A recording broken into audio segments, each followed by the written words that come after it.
Hi, and welcome to Rule of Carnage.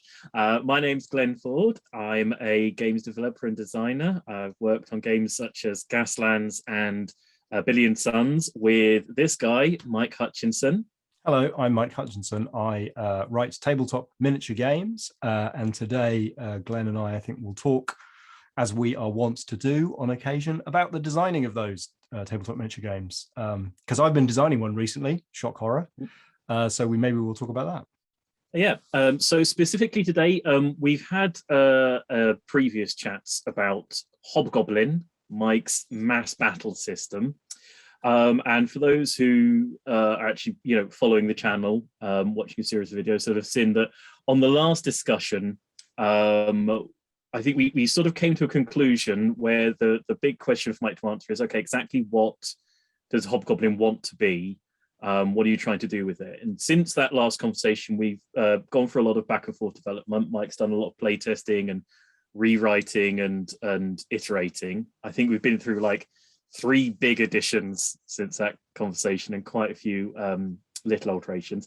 And so we thought it might be a good idea to revisit it, talk about some of the decisions that got made and why, and where it's gone, and what it now is, and why some of the things which did done happen.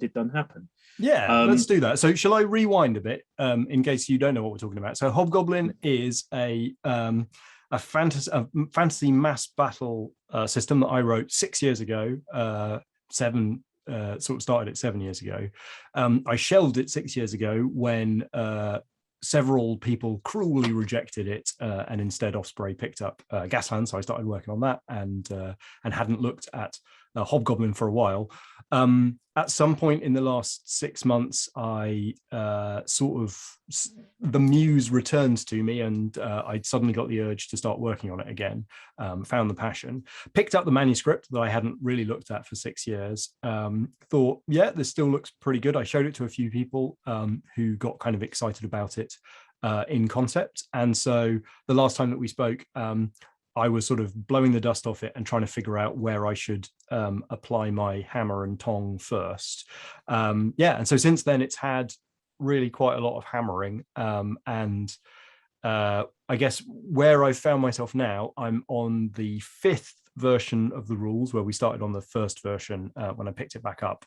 And it's been through a bunch of iterations, but most critically, I've sort of nailed down what the design principles that it needs to achieve are, because that wasn't really there last time we spoke.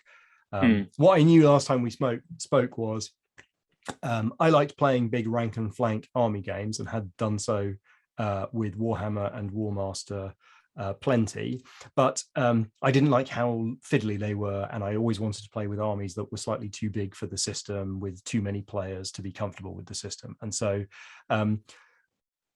I also didn't like the fact that I liked painting big monsters that were terrible in the game, and kept being punished for painting the models that I liked, and felt like there was a constraint put upon me as a hobbyist that I didn't really find particularly pleasing or motivated me to play more. So Hobgoblin was an attempt to create a miniature agnostic fantasy mass battle game with quite a generic army building system that could adapt to many different model collections. And I suppose looking back on it, it's got quite a skirmish game mindset, if that really means anything. Like, it treats units as these individual things that are essentially like models in a skirmish game. And so you can say, oh my goodness, it's got 150 models on the table, but ultimately they boil down to about 10 or 11 models on the table. And so actually it ends up feeling a bit like it's a sort of, it's following some of the game design logic of an indie skirmish game, which is perhaps not surprising. So should we talk about the design principles, or sorry, I interrupted you. No, I was going to say, and it's slightly apropos nothing, but it makes me think about so in Hobgoblin, you have a block unit, and the block unit fights at its a top level of power and efficiency until it's dead, and then it just gets deleted, and it picks up wounds that are counted as doom, rather than having models taken off.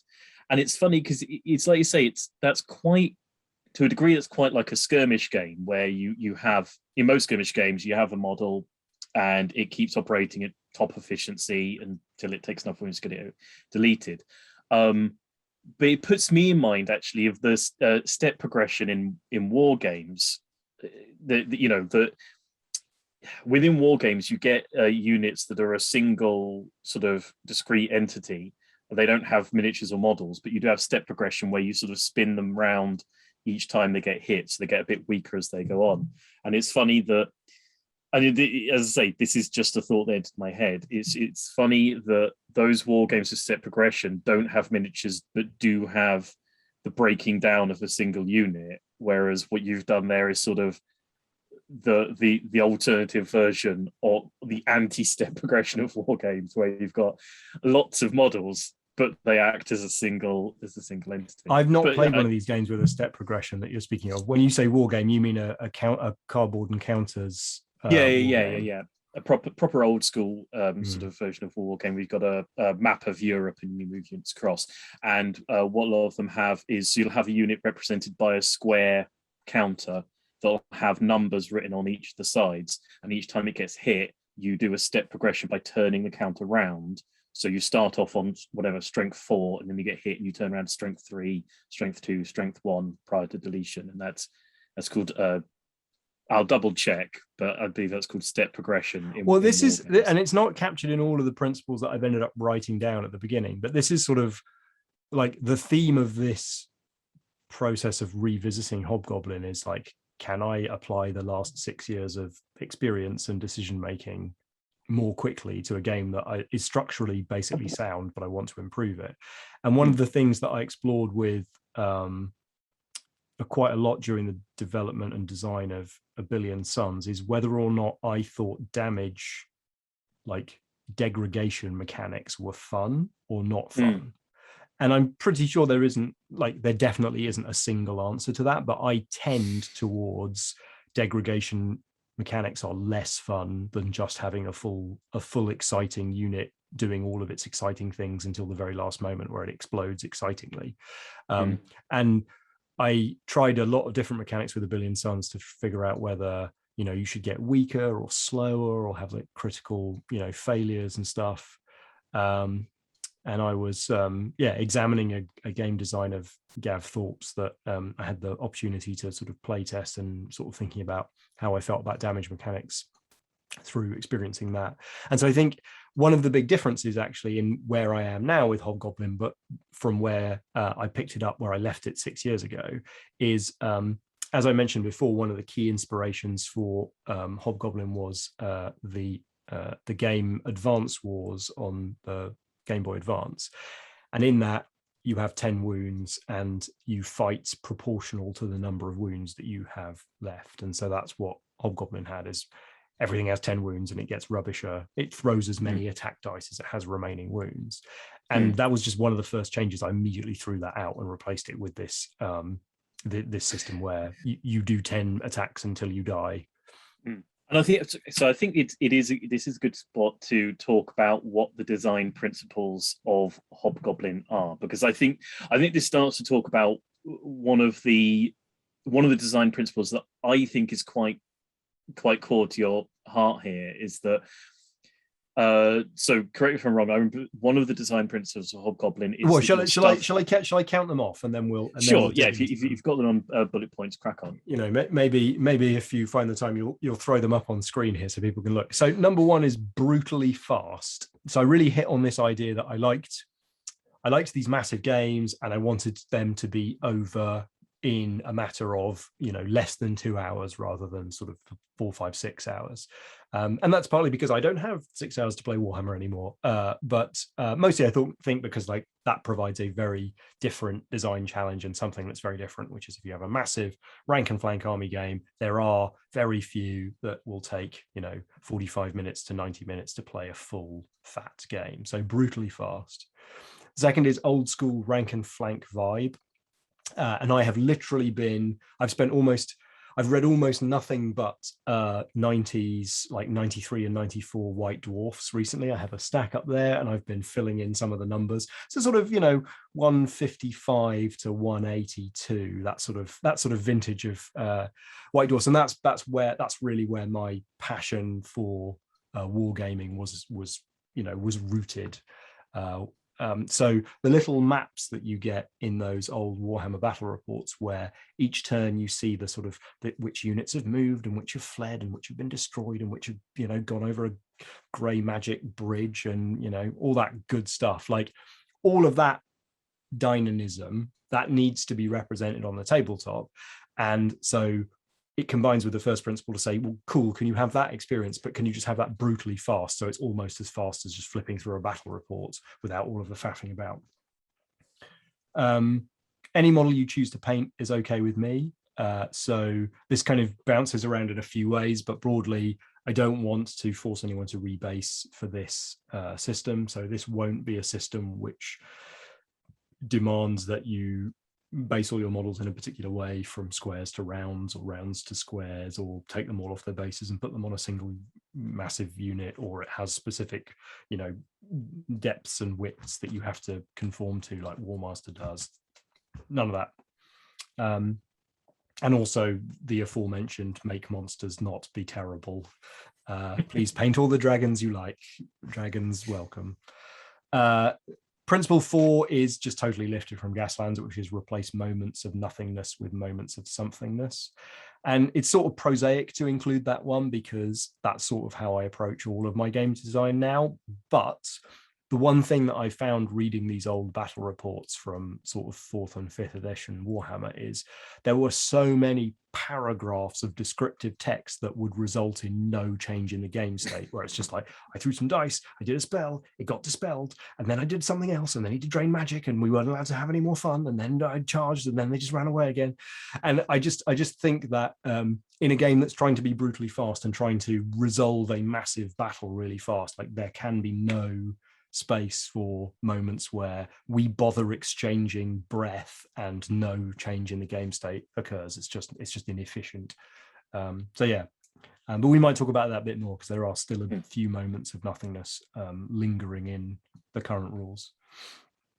The 5th design principle is simplicity. As few rules and as few rules exceptions as possible. That one's pretty self-explanatory and helpful if you're trying to be brutally fast. Let me play with me toys. Ensure that players get a chance to use their models before taking them off as casualties. Deal smartly with gun lines and first turn alpha strikes. This one's quite specific, but it's sort of a counteraction to, like, making a army game that's brutally fast could result in a very unsatisfying environment where I put down some toys and then I'm not allowed to do anything with them. And we know from lots of games that first turn alpha strike can, when somebody gets the initiative and they pull off some clever move and they destroy your key piece, that can be quite unsatisfying. And so rip-off alert. I've read a lot of games over the last 3 months in sort of examining this design, and one thing that I was really caught by was the most recent edition of Warhammer 40,000 Apocalypse, which has this really interesting mechanic specifically designed to make sure that every one of your really cool miniatures that you've bothered to put on the table gets to at least have one shooting phase before you take it off. So broadly speaking, I've lifted that mechanic in some form for myself in this new Doom mechanic. So instead of models having 10 units, having 10 wounds, and once they've taken all the wounds, you take the model off like you would expect. Instead, they build up wounds, which is called Doom in this system. And if at the end of everybody's turn, and there's a shared turn structure, and we can talk a bit about that, if at the end of everybody's turn, your unit has ended up with too many of these Doom counters, then it will be taken off. But it basically means that everybody gets to fight and do all their shooting and magic and moving around with everything that they started with at the end of the turn, because it's only at the end of the turn that you resolve who's dead. Yeah, because I think those are the first two design principles that I think, certainly the edition that we were on a little while ago, that sort of rubbed up against each other, is brutally fast, but don't make me take my toys off too quickly. It's like, well, if it's brutal and fast, then I'm going to have to take my stuff off very, very quickly, and if I don't, then it's not brutal and fast. and I think that there was a version that you were sort of sticking around on for a little while, where shooting didn't do actual damage, and it had this thing called disorder, and disorder got spent to basically stop people from hitting you. And so I think we recently went for a couple of editions of Mike popping it up to me in a couple of our it's sort of the inner circle of readers and playtesters, and us knocking it back, basically saying you've not subscribed to your own design principles there. You set up this design principle, and then you've set up a version of shooting that just slows the game down. All shooting was doing was prolonging the game and slowing it down. And you've got in big letters at the top, brutal and fast. And then one of the main chunks of the game, shooting, was just lead shoes on all parts of it. Do you want to sort of talk about how you went through that? Yeah. So turnaround? there was a specific chain that I went through, and I've kind of feel like I've completed an arc of game design that's returned me almost to the beginning of where I started, but with something that I'm much more pleased with, which I'm okay with. It was slightly painful, but there it is. And so what I began with was I began with this system where stuff got worse as it got damaged. And so we'll take this canonical example, because this kind of drove a lot of my design thinking. So I put a massive monster, dragon or whatnot, on the table at the beginning of the game, and you've lined up 3 or 4 cannons on the other side of the table. And so I've got this monster with 10 wounds, and I had cannons which were doing half, they would throw half dice, they would throw 5 dice, and I had balanced the unit so that cannons were pretty good against monsters, because that was basically their only purpose. And so you'd have 3 or 4 cannons, and you'd probably take 6 to 8 wounds off that monster in the first round of shooting. It would move forward. You'd then take 6 to 8 wounds off of it in the second round of shooting, so it would be dead. And even if it wasn't dead, it would just about make it into combat in the second turn, but it would be hardly rolling any dice at all. And so that was a big problem. Like, that was just not doing the job of like, why am I excited to play this game? Because I want the monsters to be cool, and I want the cannons to have a purpose, but to kind of suck. And then the other thing is that during the last conversation we had on this channel, we were sort of starting to muse, and you were starting to prod in the direction of, I wonder if a combined arms kind of mass battle thing is feasible. And that was kind of bouncing around in my head. And I was thinking, well, is there a way for missile fire in combination with a charge to function? So shooting was too powerful and I was trying to figure out how to make things combine up. And so that led to a bunch of different changes, which ended up stacking up horribly. So one was I shortened the deployment zone, so everything started, broadly speaking, so that you could probably be in combat by the end of turn 1. So that crumped shooting and meant that this monster was going to get it into combat. But I also started experimenting with a mechanic where you got these things called disorder tokens, which weren't quite wounds. They're more like fatigue from Saga. But I seem to be putting too many of them on. And so it took 2 wounds to put 1 disorder token on, and you were still only rolling 5 dice. And then I started messing around with, okay, what do those disorder tokens do? Do you spend them like fatigue in order to sort of nullify hits and so forth? And kind of ended up with sort of mechanic after mechanic that was trying to solve the same problem, which was, let's get that monster into combat and have a nice time with it, even if it dies the first time it hits into combat.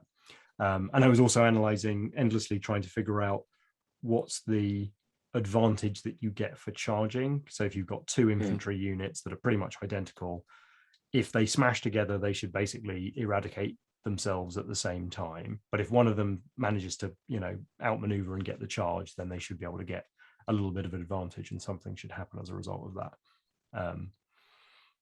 So ultimately the disorder mechanic and the shrinking of the table of the deployment zones, and then the idea that the doom mechanic would mean that you didn't have to take your monster off immediately, you could at least get one go with it.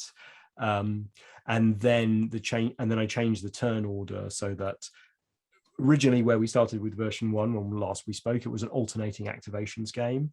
Alternating activations have a lot of overhead, and as I wanted to make it brutally fast and play in a really quick time period, I was like, okay, I have to get rid of that. This has to be an I go you go system.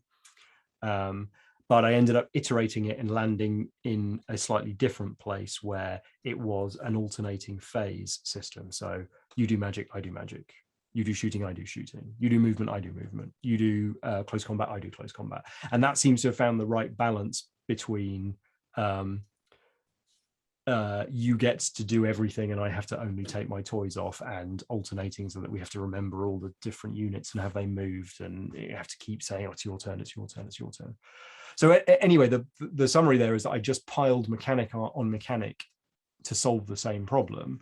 And once I'd realized that, I could just sweep everything away and just be like, shooting is slightly weak.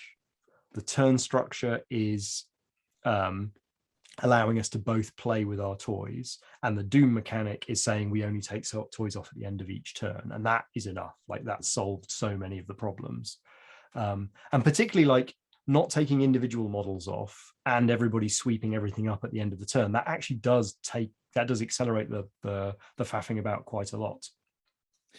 I suppose the interesting question to ask here is, so with a billion suns, with a billion suns, there are 3 turns, and they're 3 turns that give you plenty of game. And because there's a lot of intricacy going on, just because there are 3 turns doesn't mean it's not a 90-minute 2-hour game with a lot of decision. Yeah, they're deeply complicated turns. Well, they're quite layered and intense, I think. Yeah. But I suppose the question is that the selling point for Hobgoblin is, this is brilliant. You get out loads and loads and loads of models. You line them all up, and you get through it all in only half an hour. Are there some people who are going to say, if I'm going to the effort of lining up loads and loads and loads of models and units, I don't want it to take half. I want it doesn't take half an hour. It takes about 90 minutes. I haven't played it enough with other humans to know what it averages out at. But when I play test myself, I play about an hour and 15.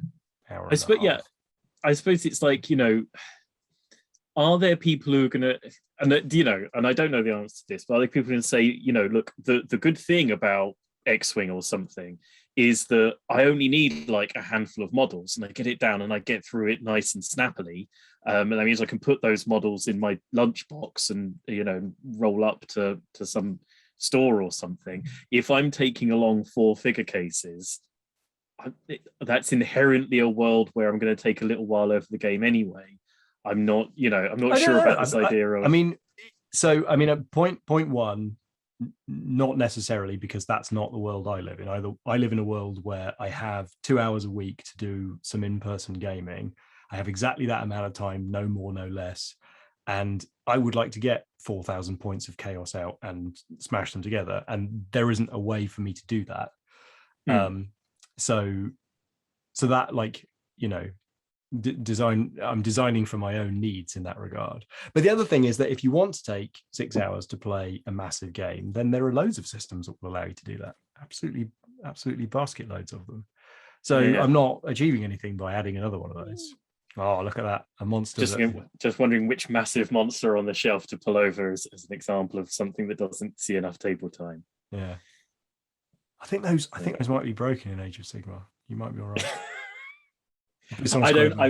I wouldn't know. You'll notice that my models are on square bases because he's getting them ready for Hobgoblin. Because they are not Age of Sigmar, not Age of Sigmar built. So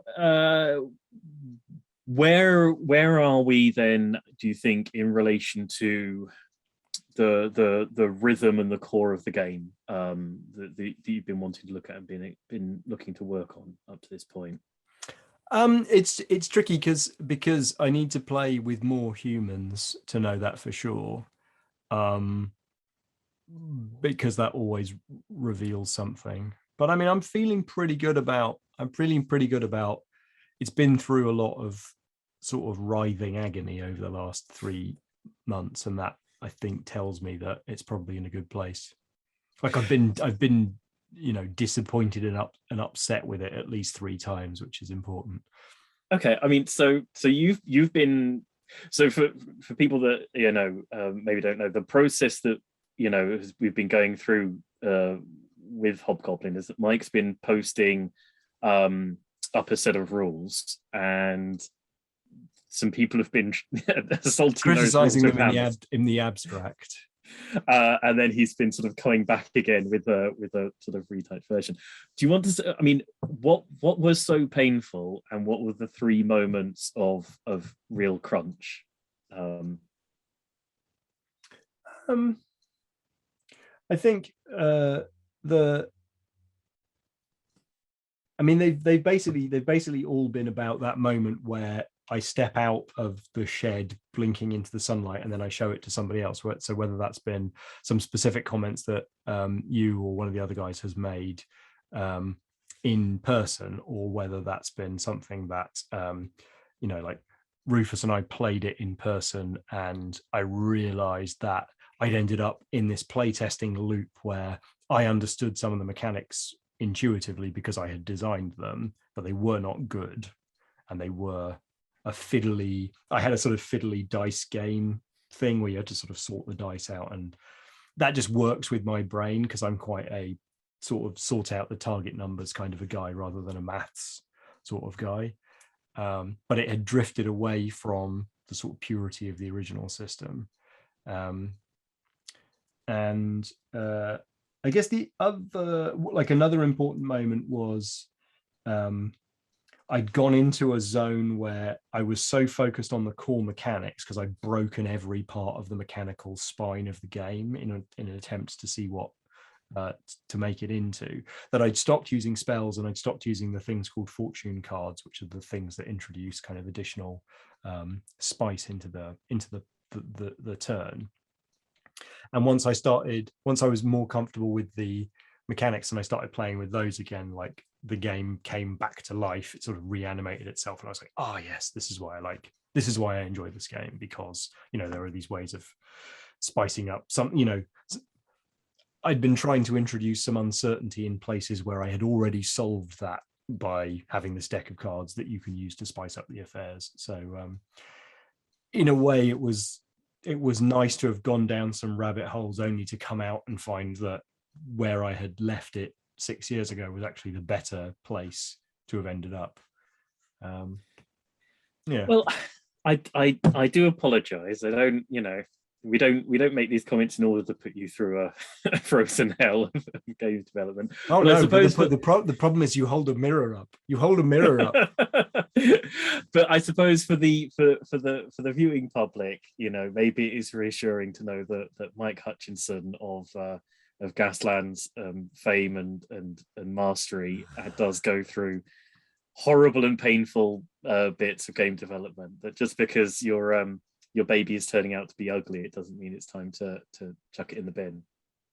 Yeah, totally. Right. So well, I think we'll sign off on this part of this conversation. We'll come back and talk a bit more about maybe some of the refinements and specific elements of Hobgoblin and where it's coming to now and what's super exciting about it and why everybody should be running out and grabbing a hold of it with both hands. I can't wait for that conversation.